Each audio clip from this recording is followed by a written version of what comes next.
Hello and welcome to CadoinkStudios. I am Cadoink, This is NickTheGreek.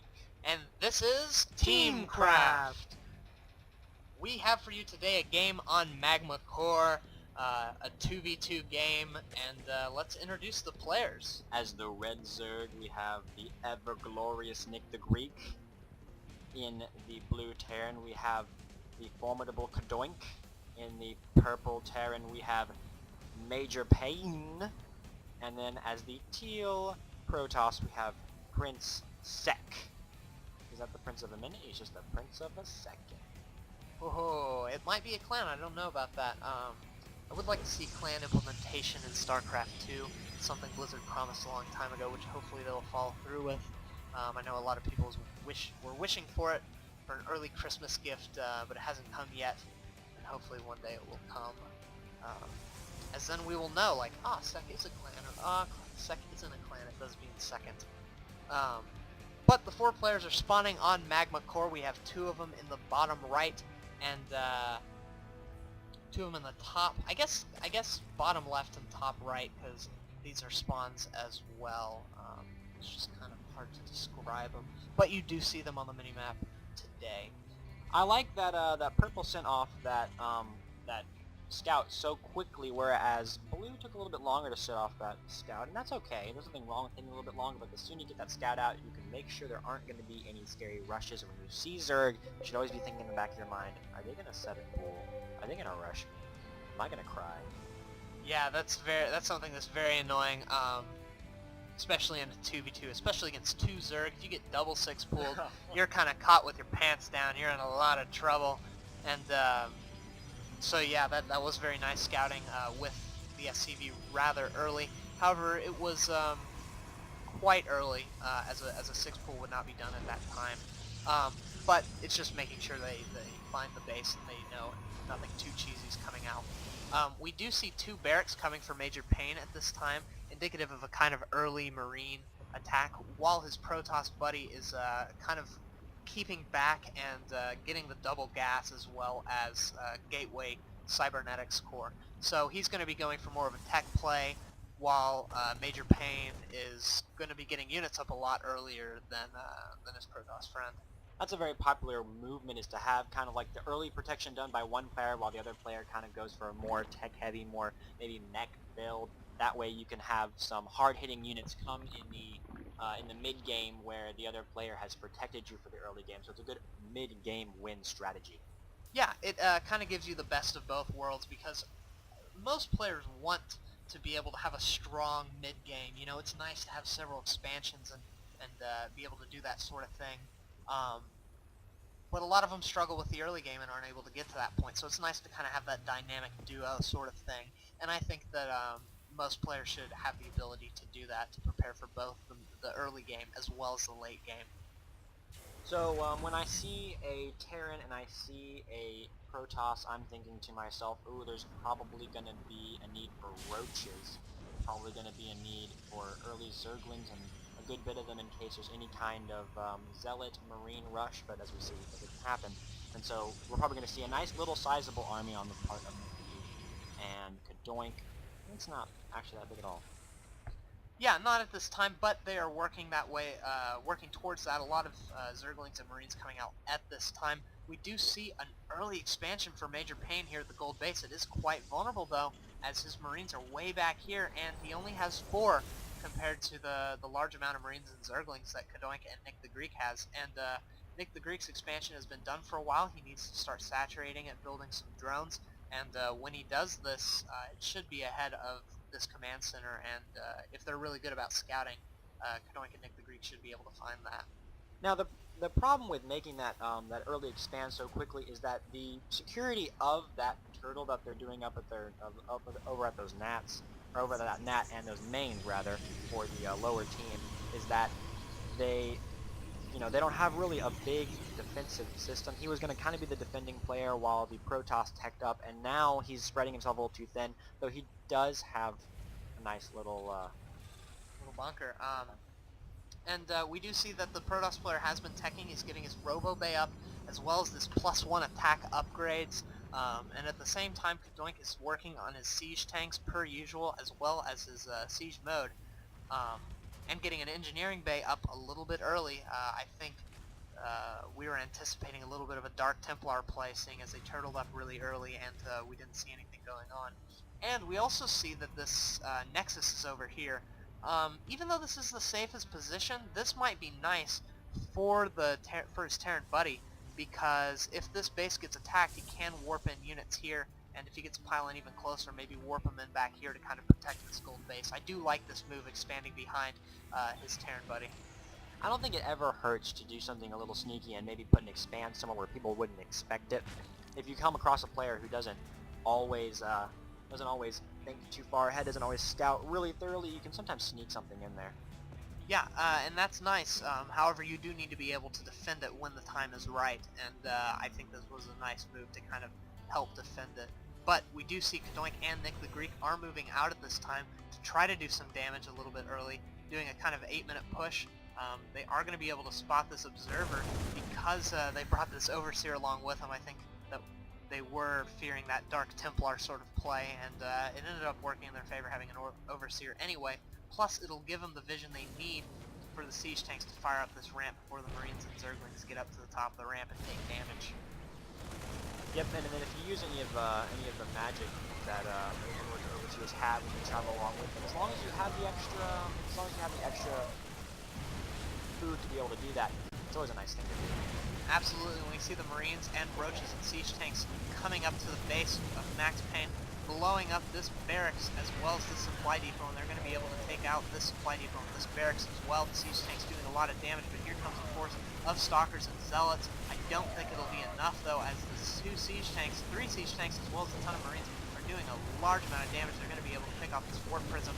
Looks like they were going to do some drops, but it just came a little too late, and now they have a huge army. But there is a siege tank by MajorPayne, very nice siege tank right here doing some defending, as well as these Stalkers to kind of make sure that this Overseer doesn't get the vision that they need to pick off that siege tank. But these Marines are kind of overextending themselves, and they're going to take a lot of tank fire. They need to pull back really bad, and there goes a Roach because he overextended himself a little bit too much, but the two other siege tanks are going to come up and see if they can get that extra bit of vision to destroy that tank along with this Overseer, with 3 more Stalkers by PrinceSEC. He's a little bit overextending himself. He's going to try to pick off these tanks, but a lot of the Stalkers are going to be picked off by these Marines and Roach in this tank, and yeah, he's going to lose them really quick. But Cadoink once again moving his Roach a little bit too far and getting picked off by the siege tank. Now, a nice move that's happening while this is all going on is while that little bit of micro is going on, you can look back and the army of NickTheGreek and Cadoink is slowly building and gaining some good strength to it. You want to make sure, especially if you have a macro player and kind of a micro player, that that macro player is really working on that army while the other player is microing, because you have to work twice as hard to make sure you make up all those lost units and you free up all this food. Yeah, the food freeing up is really nice. Actually, that's something that you should incorporate in your thinking. Is okay. Well, I need to build supply depots. I need to build overlords, but I'm also going to attack it this time. So if I do that attacking, I will lose a little bit of units, and I might be able to afford an extra barracks as opposed to getting another 2 supply depots or something like that. We do see Cadoink taking the gold base at this time, doing that once again, that kind of push, take an expansion sort of thing to make sure he's okay. But there is a nice force by Prince and MajorPayne out in this base. I like this depot here. I'm going to be doing a little bit of walling off, making sure Zerglings can't surround like they'd like to. However, it could also be vulnerable to tank fire, which is a very serious possibility. We do see that MajorPayne is turtled up very nice. He does have a turret as well as a planetary fortress and building some barracks to prevent like a Zergling surround around this planetary fortress. And back here we see PrinceSEC hasn't really saturated this as nicely as I would have liked him to. Maybe even needs to pull out some probes, although his main is not too saturated either. We do see a small force of Mutalisks coming down for NickTheGreek, but he's going to run right into this base and right into this turret, these 2 turrets, which are doing a lot of damage and killing these off. However, now they know that this base is here, so while he did lose a few Mutalisks, he does have the knowledge of this base, and they will be able to try to pick it off later in the game. Yeah, a wonderful thing that could have been done with those units if they had known that there was that base there. As you saw, as soon as you came over there, all those stalkers and all of the Protoss forces that could shoot air walked over, and if you do that, distracting them, you can split up a force really easily and go on for a big run. But now we see where the top left team is moving out. Yeah, we're moving out, and there are 2 siege tanks here at home, but 2 siege tanks is nothing against 3 siege tanks, a bunch of Zerglings, and a bunch of Marines. It looks like Cadoink and NickTheGreek have been macroing extremely hard, and once again, their units are kind of out of position and kind of split up, and these units are going to get here, but not in time, as this huge force has managed to get up this ramp, and Zerglings are doing a lot of damage to these Immortals as well as the Stalkers, and he's going to be able to seize these tanks up at the bottom of the ramp. I don't know what they can do at this point. The Mulists are going to be able to pick off these tanks pretty easily. And what he can do is he can attack with half his force instead of the other team's base if he wanted to, but now he's just going to go all in and try to see if he can destroy the main of both of these players. He's sieging up his tanks on the ramp. Kind of bad positioning by Cadoink better. But because of the amount of macro they've been doing and because of the amount of units they have, it was able to just do a ton of damage and completely destroy the Protoss and the Terran army. See a nice final ditch effort trying to warp in as many units as the Protoss can, but unfortunately, I don't think it's going to really do a whole lot of damage. Those tanks succeed, and we're just going to start destroying mineral lines and buildings. It's pretty much all over for folks. There's just lots of death. And there is the left game. No GG on the part of either of them. That was kind of sad. Yeah, MajorPayne and PrinceSEC, they played well, but they were out macroed in the end, and that cost them the game. Yeah, the nice early push can really disturb any kind of economy. If you get that first push off and you make it all the way to the building, all the way to the mineral lines, you upset a player's entire mindset, their sense of security, and the rest of the game they're playing really defensively. They don't really want to build drones because they're too afraid, oh, what if he pushes again? I need to have more units. And unfortunately, that can really just destroy your mid and late games. Yeah, and on the part of the Protoss player, we do see 5,800 minerals and 1,500 minerals, and this is partly because the Terran player left first, and so the Protoss was given all his minerals. But that's a lot of minerals between the two of them that could have been units, and if they had been making sure they were keeping up with their production cycles, making sure they weren't missing in warp-ins, and keeping their unit-producing structures being built, they would have done a lot better than they did, and it would have been a very different game. Yeah, if they had had, let's just say they each had, 2,500 minerals worth of zealots. That's a lot of zealots. And that would just be zealots. They have plenty of other things they could have been making. I think they really could have had a lot more units and at least been more formidable, if not been able to change the tide of that final push. Yeah, think of all the zealots they could have had, plus if they had had zealot legs, it would have just been huge amounts of damage, especially those tanks. As zealot legs just crush tanks, especially if you can flank them, which is what they've been able to do a few times. And so I would have really liked to see them macro a little bit harder and spend their money, make sure their money's below 500. We can see over here that Cadoink's is below 500 and NickTheGreek's is below 500, very well below 500. Very nice macro, excuse me, by NickTheGreek. Spank you.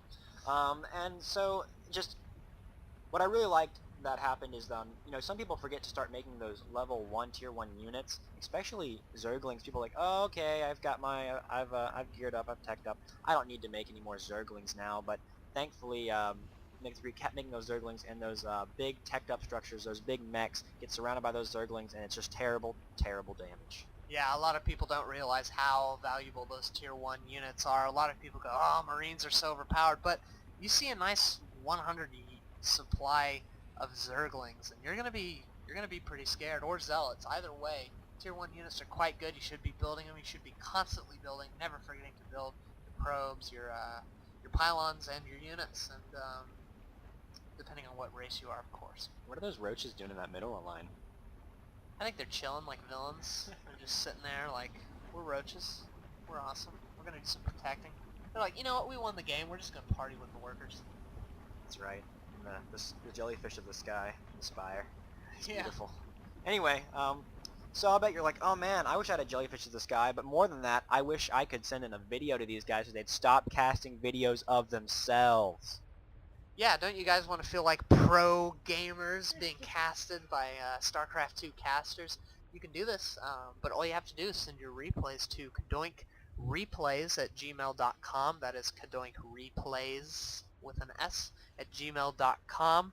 And if they're 2v2s, 3v3s, 4v4s, we will feature them on TeamCraft here at CadoinkStudios. If they're 1v1s, we'll just do a general 1v1 cast. But we would love to see your replays. We would take replays of all levels, bronze, silver, gold, platinum, masters. If you're grandmasters, however there's no Grandmaster League for 2v2, but if you're in the Grandmaster at 1v1 and you do 2v2s, feel free to send them in, and we will cast them for you, and yeah. And I know that you've already subscribed, you've already liked this video because it was wonderful, and you've already posted a comment in the section below about how much you love us and how much you think we could do better here or there, or you just want to tell us where you live or how many toes you have, I don't know. But what you should do is you should probably post this video on your Facebook and say, hey, this is an awesome video, I learned so much about 2v2, post on your status. That way all your friends can see how awesome this video is. And because I know you've already subscribed to CadoinkStudios. Yeah, absolutely. You know what? If you help spread the word, we'll help make better content for StarCraft 2 and make the StarCraft 2 community even bigger, which is what we all want. We all play StarCraft 2. We all love StarCraft 2. We love watching it. We love casting it. We love playing it. And so we just want to improve that for you guys. And so, yeah, please comment. Tell us what we can do better and share it with your friends. We would love that. All right, I think we've talked enough. We should wrap it up.